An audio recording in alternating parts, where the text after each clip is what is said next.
Hello and good day mga kapisda. Okay, so for today's video ay update ko na yung binibreed natin na mga tetra.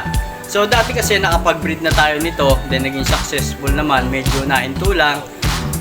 Then nung isang araw nag-breed ulit tayo, then ito na yung part 2 at nangitlog na sila.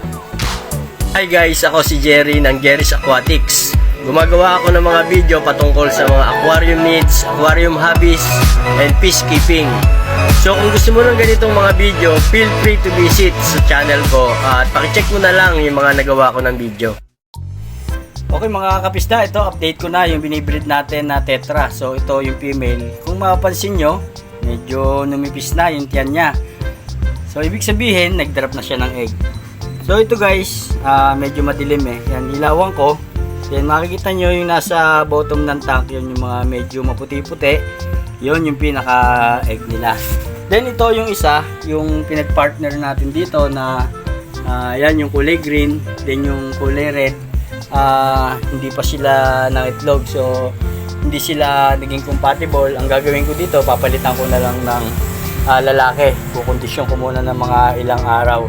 Then ang gagawin ko na dito mga kapisda, aalisin ko na tong tetra natin na binibreed. Kasi ito, one day lang mahahatch na to pagka kung na-fertile nung lalaki yung mga itlog. Bukas lang mahahatch na to.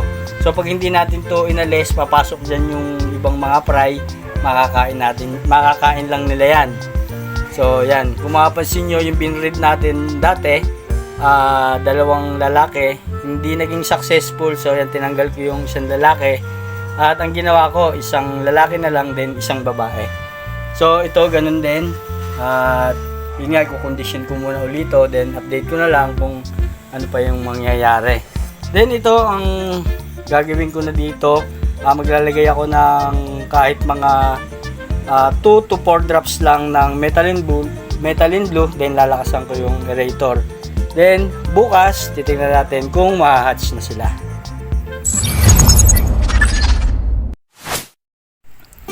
Okay, ito na mga kapisda, kinabukasan. So ang ginawa ko nga dito, yan, medyo maasul yung tubig. Then nilagyan ko ng medyo malakas na pump. So yan, naglagay lang ako dito ng 4 drops ng methylene blue. Then kung mapapansin nyo, so yan, minakikita na kasi ako na lumalangoy.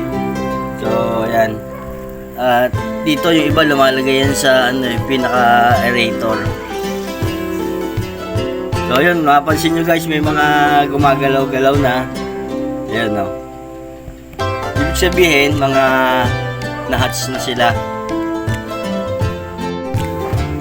Sobrang liit eh. Ilawan natin para yan. Mapapansin nyo, yun no. Yung sobrang liliit na gumagalaw, yun yung mga fry natin na na-hatch na na-egg. So yan. Guys, ingatan nyo lang na medyo madapuan ng lamok kasi pag nagkaroon ng kitikite, yung ganitong kaliliit na fry natin, sigurado kakainin ng mga kitikite. Kaya ito, minsan nadadapuan ng lamok, nagkakaroon ng kitikite, kaya nababawasan yung mga fry. So yan, kung pwede, lagyan natin ng net o kaya medyo lakasan pa yung aerator para hindi lamukin. Okay mga kapisda, so yan, kung mapapansin nyo, ang dami ng mga gumagalaw-galaw na maliliit. So yan, medyo madami-dami rin to. So ang gagawin ko na dito, maghihintay na lang ako ng mga 3 to 4 days. After siguro mga 4 days, papakainin ko na sila. Pwede natin silang pakainin ng mga gaya ng Daphnia. Yan, yung Moina, yun, napakadiliit kasi nila. O kaya naman, pwede na rin yung BBS or baby brine shrimp. Yan. After 4 days yan, medyo makakain na sila. Pwede na natin pakainin ng kahit mga konting-konti lang pag unang bigay sa kanila ng pagkain. Okay mga kapisda, at hanggang dito na lang muna. Yan.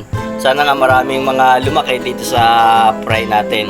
Then update ko na lang siguro mga 3 to 4 days kung ano na yung mangyayari, kung gano'n na yung ilalaki nila sa ilang araw lang. Okay mga kapisda, happy peacekeeping!